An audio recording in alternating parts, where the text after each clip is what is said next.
supposed to clear up, but it's supposed to get cold. Windy. Go, sunshine. Yeah, watch the top, yeah. Are you ready? I got the cake.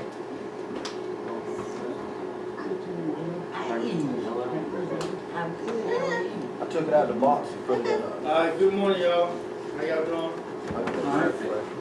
Just welcome y'all to God's Tabernacle, Spirit Baptist Church. At this time, I just wanted to dismiss y'all to your places. Come on. Come on to the next one. Kids. Come on.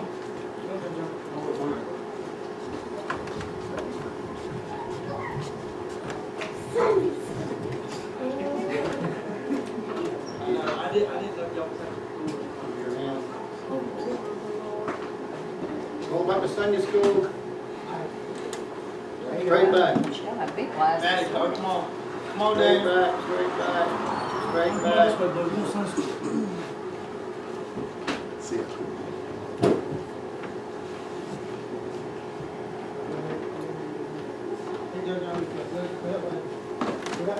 Good morning.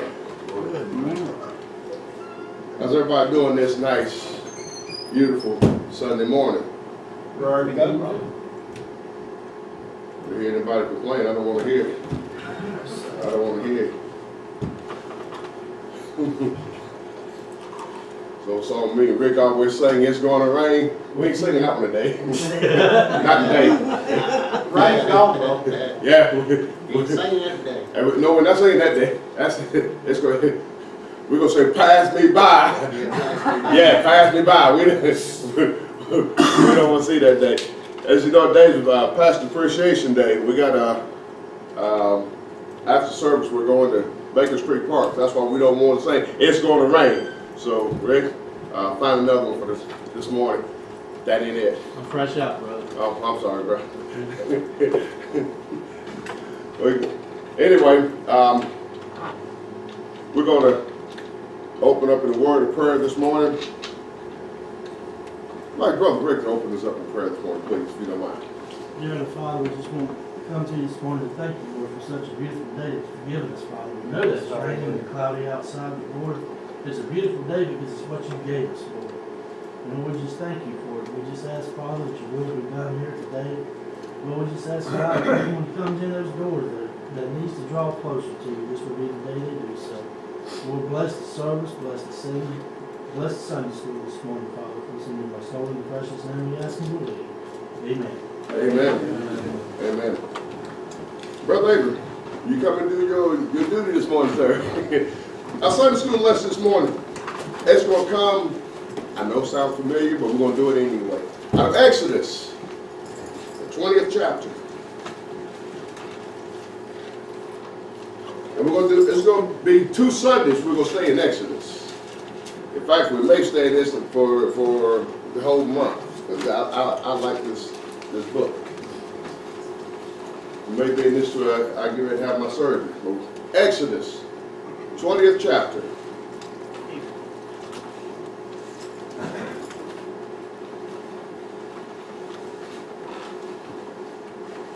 That's in the Old Testament. Yeah, you might want to tell some people that. Yeah, because a lot of people get hung up just studying the New Testament. Huh? I say, because a lot of people get hung up in the New Testament, forget about the Old That's Testament. close to where the Ten Commandments is. Oh, yeah, That is is what we're the Ten doing. Commandments. That is. Yes, sir. That is it.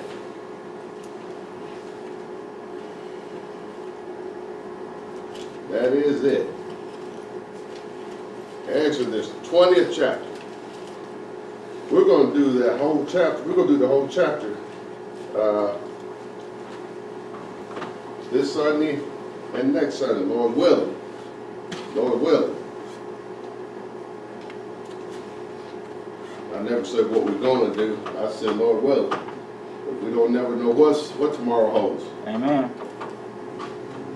Never know what tomorrow holds. And then again, he may tell me we're not going to do it next week. So, I just do what he tells me to do. Exodus, 20th chapter, the very first verse says, and God spoke all these words, saying, God spoke. In the beginning of creation, when the world was made, we were made perfect. There was no sin. God whispered to creation. Our hearts were pure. We heard him. There was no problem with that. He could walk the face of the earth and talk to his creation. Sin defaced us in the eyes of the Creator. It took us apart from God. So once we were taken apart from him, now he has to speak.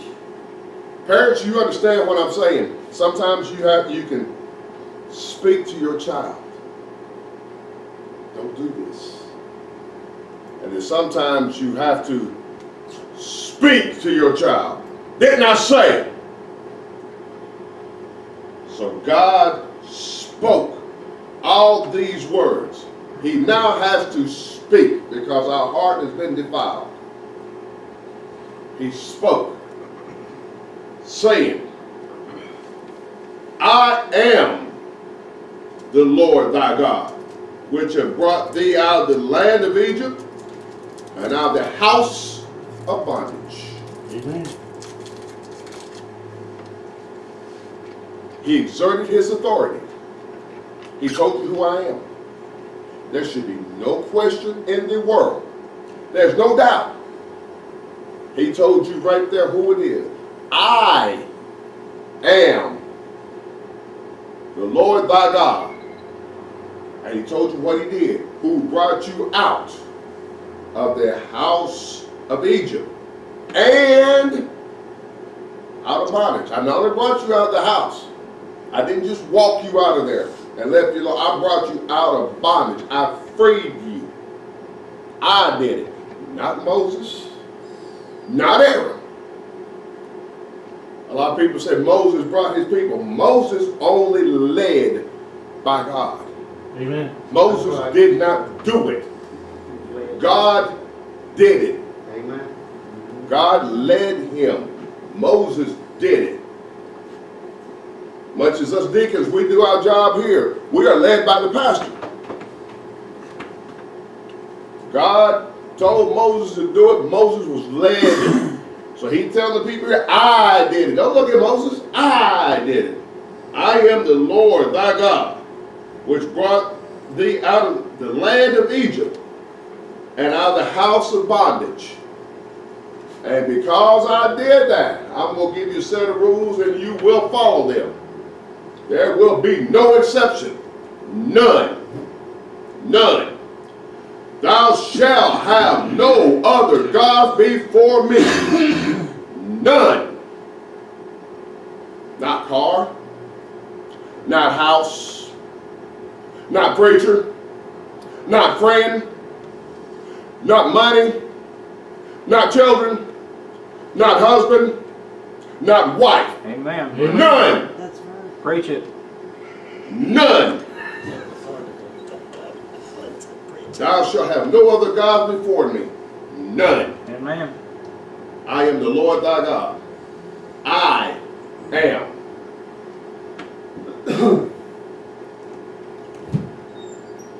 Thou shalt make unto thee no graven image or any likeness of anything that is in heaven above, or is in the earth beneath, or that is in the water under the earth.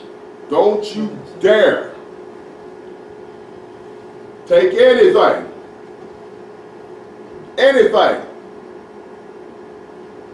and make something and say, this is mine, and worship it.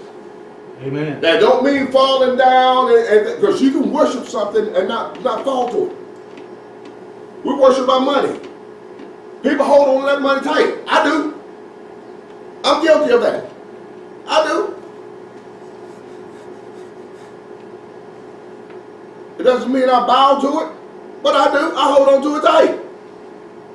It's the same thing as worshiping. I do. I got a raggedy truck out there. love my truck. Or hurt somebody if they bother my truck. But that's close to worship. That's close to worship. Material things. Material things. That's close to worship.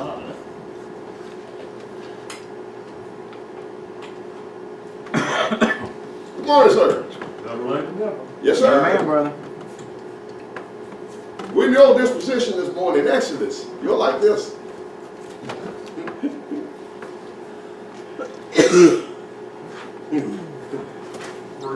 Exodus, 20th chapter.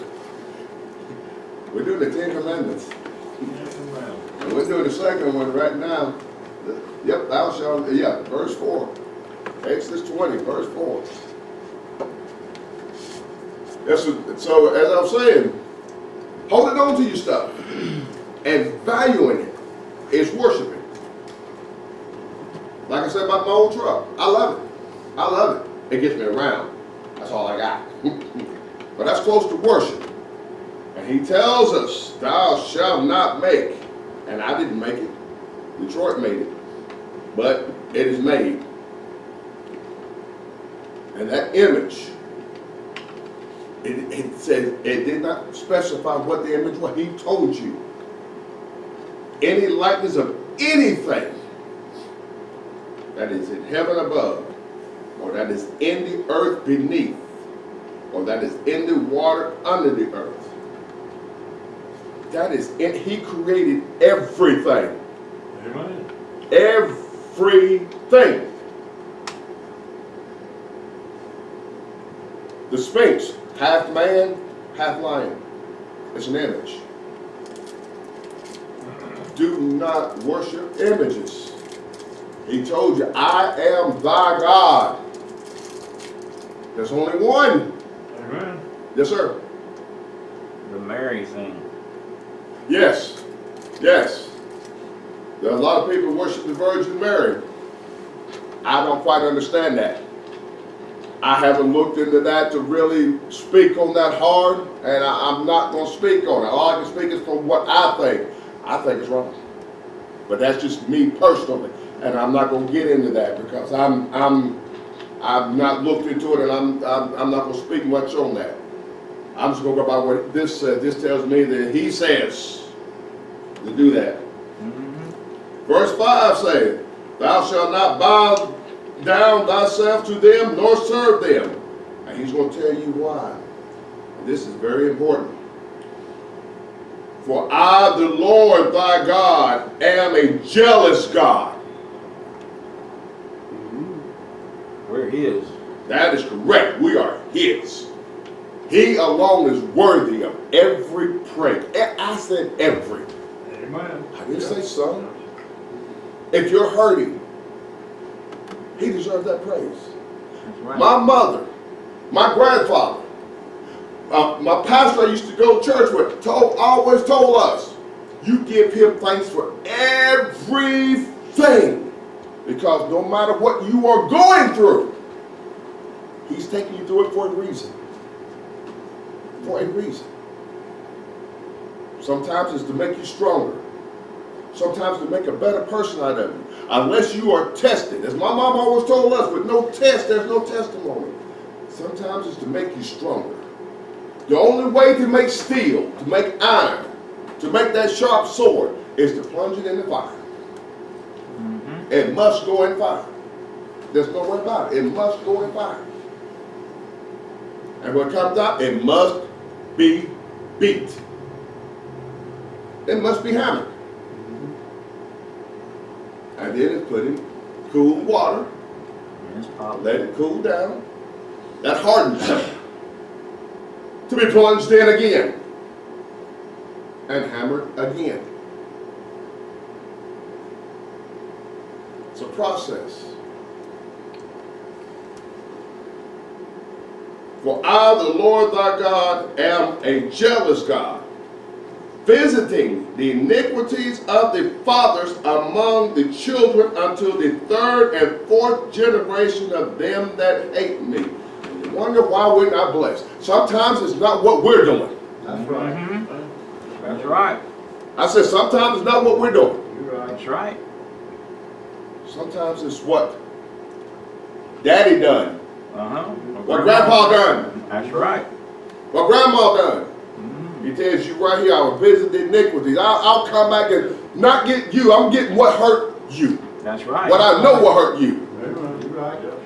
I will visit the iniquities among your children. Mhm. Yes, sir.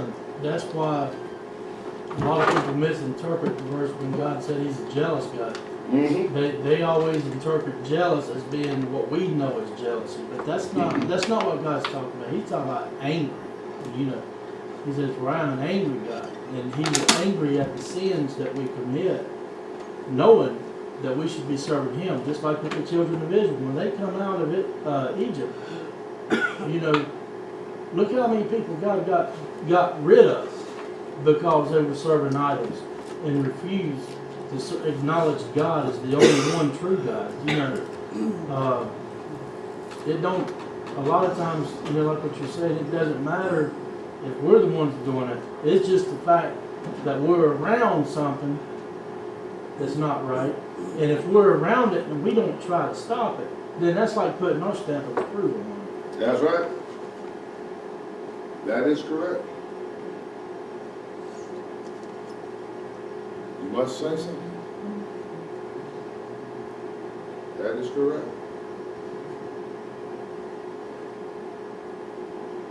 Visit the iniquities of the fathers upon the children into the third and fourth generation of them that hate me, and showing mercy unto the thousands of them that love me and keep my commandment.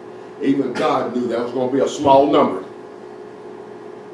Amen. Yes, it is. Mm-hmm. Even God knew that was going to be a small number. He knew of all the billions of people in the world.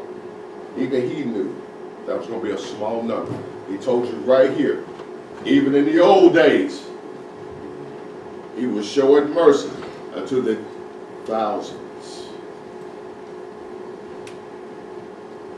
Small number of them that love me and keep my commandments.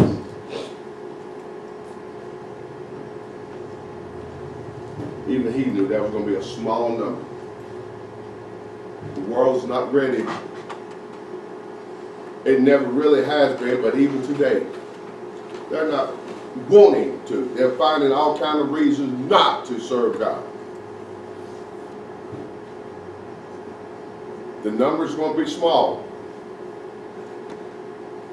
Christ tells you that the pathway to hell is wide, but narrow is the gate that leads to the kingdom. And few shall enter.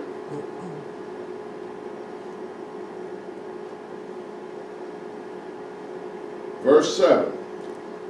Thou shalt not take the name of the Lord thy God in vain, for the Lord which will not hold him guiltless, that taketh his name in vain.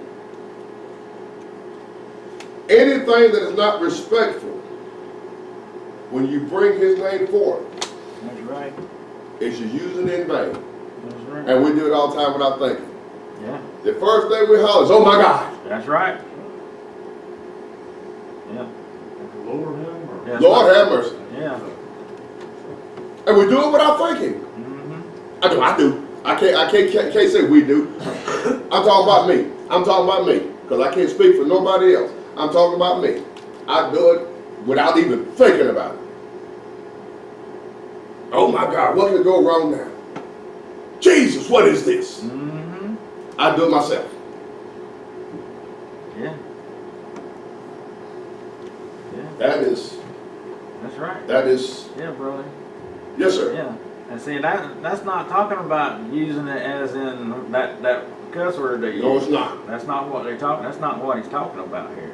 No, it's not. Even though that is using his name in vain, but what you're That is talking blasphemy. about is what's dead on track. You see, there's an old part of a sin that, you know, in the Bible it says, if you raise up a child in the way you will have it to go, when it gets old, it won't depart. That is right. And that's part of, you know, this oh my God and all that stuff. When you get grounded and rooted in God, you're not gonna be always saying, well, for heaven's sakes, or oh my God, and all that stuff, because you know that that is not really, now, if you need God, you need to call on Him. Mm-hmm. But you know, just to say, well, my God, did that work? Mm-hmm. Will that not work? My God, you know, that's to me is just, you know, it's that you don't know who God is. Mm-hmm. That's the way I feel. Mm-hmm. He said to call upon Him in your time of need That's right, and trouble. and trouble. Yeah.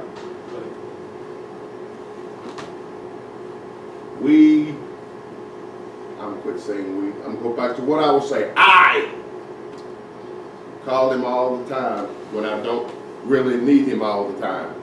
I call Him just to say a word, to fill in a spot. I think another way of looking at this commandment is misrepresenting God. It's like, Yes, ma'am. like saying you're a Christian, but then acting a certain way and not being an ambassador, and a misrepresentation that in the way you're taking the name of the Lord in vain because you're saying, well, I'm a Christian, but you know, and getting on them and not showing them love and this kind of thing is a misrepresentation. So That sure is. You know, to be honest, we put God, well, we attach God to a lot of things that God ain't got nothing to do with. And Yes, sir. I think that's where bringing His name in vain, that's where it truly lies, you know. Because like if somebody goes to work, I'm gonna use this.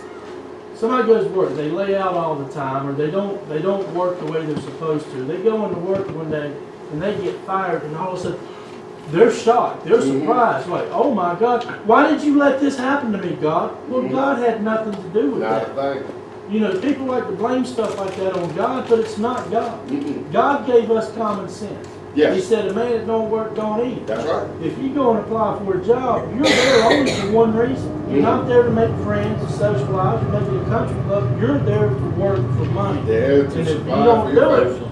then they gonna fire you. That is And people correct. like to turn around and blame God for that. You know, Mhm. or if somebody's in a bad car wreck, God, why did you allow this to happen? No, God didn't have anything to do with it. Not a thing. Not a You know, thing. that's just somebody's bad decision. My saying is, always been, you put yourself in that situation. Mm-hmm. You're looking for an excuse to blame somebody else. Right. You know, that's always been my saying. But the excuse is, you don't have no excuse. You don't want to put yourself in that situation. That's always been my saying. That's I got a better saying. I used to tell my daughter, and she's listening, she's heard this 1,000 times, so it's nothing new. Sometimes we have to look in the mirror and say, I'm the idiot. Yeah. Lord, it's me. Yeah. It's me. I call every bit of it. I did it. Yeah, but now don't get me wrong, I Let me believe tell you something about that though. 90% of the people that claim to be Christian always say, God, why did you let Yes, sir. that happen? My mother- Now, what makes you, just because you serve God, what makes you any Any different different than than anybody else. anybody else in this world? He Exactly. said you in this world, but you're not of the world. That's right. And if you belong to God, you're not of the world, you're just in this world. When my mother But left the here, Bible tells you you're subject to the The same same rules thing. and the regulations of the world. when And my that's mother, where people see everybody. At some point in time, even I've said, well, God, why would you let that happen? Well, what makes me any different from anybody else? And when my mother left that's the here, thing that I get more upset about. You even hear preachers, yep, Yeah. preachers be preaching and say, don't you ever let nobody tell you that God does that to you. I've heard that. But you know what? God said, I'm going to try you. Yes, well, I'm going to Yes, see will. if you're worthy of my hire. And sometimes God will just check you out real close. yes, it will. And that's what we've got to understand as Christians.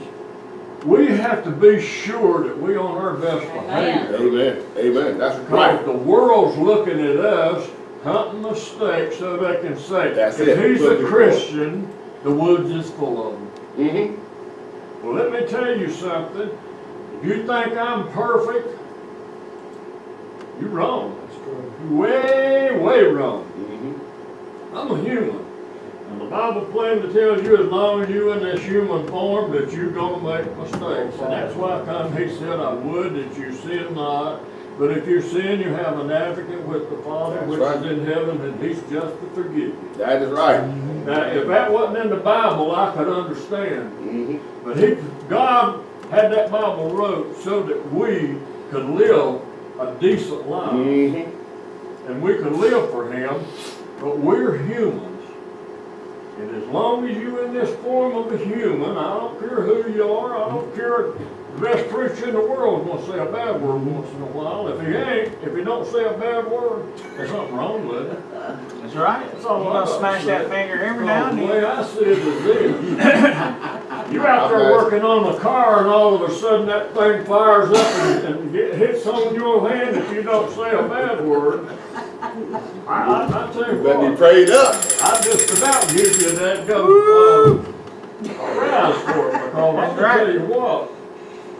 Yeah, hey, But you know, we're humans. And that's why come God wrote this, had this Bible wrote, and that's how come God said, I would that you sin not, but if you sin, you have an advocate with the Father which is in heaven. And what is it, 7 times, 70 times that he said, I'll forgive you? amen. That's right.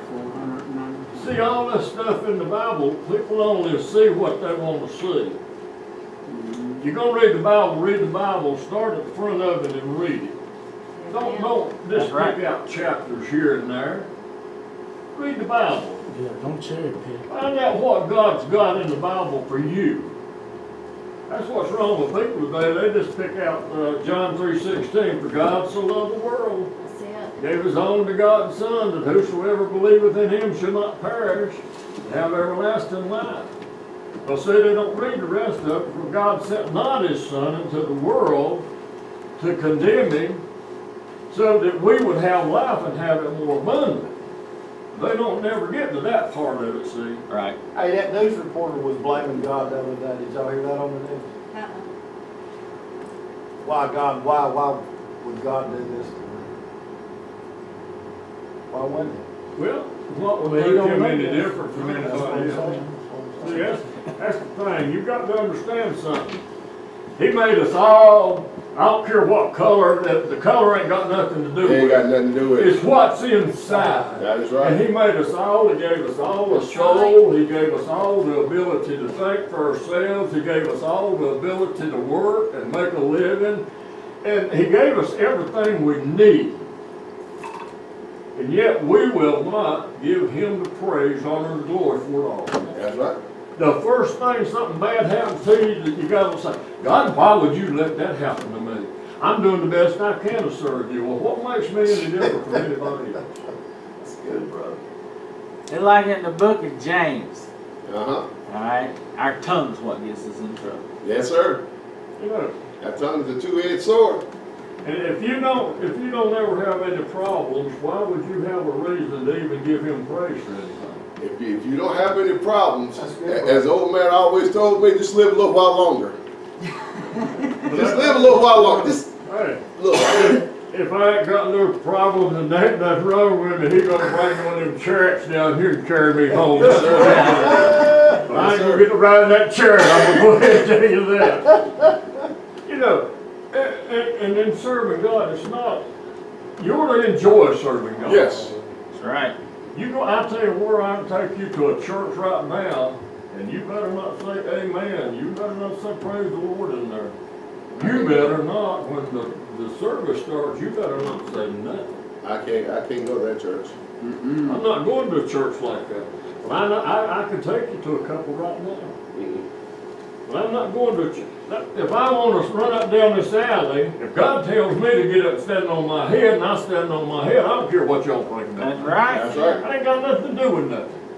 It's what God, if you let God take over your life, and you know this, Mm-hmm. everybody in here should know They it. should. Mm-hmm. If you give God the control of your life and really give it to Him, don't give it to Him in Sundays, just on Sunday. That's not what. Give it to Him completely.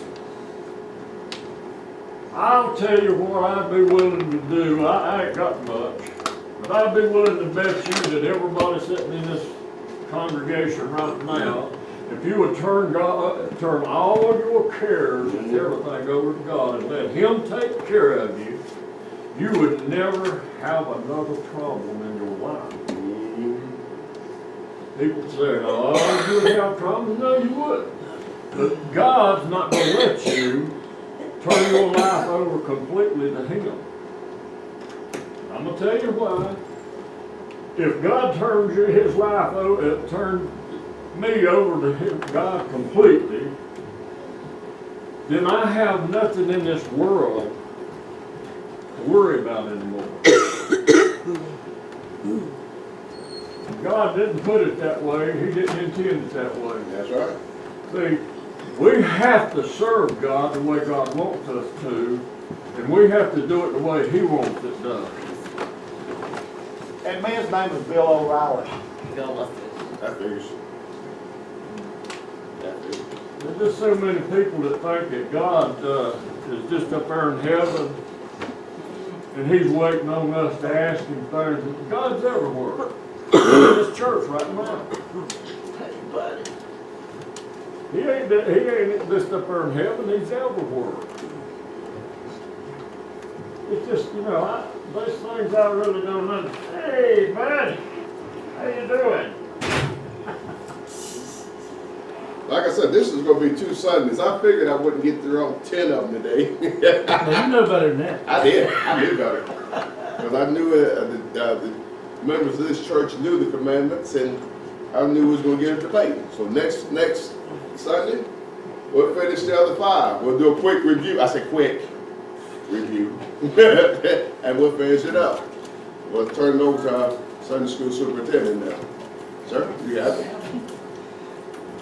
Everybody quiet at this one. Good. All right, everybody got any pin marks? Bring it up.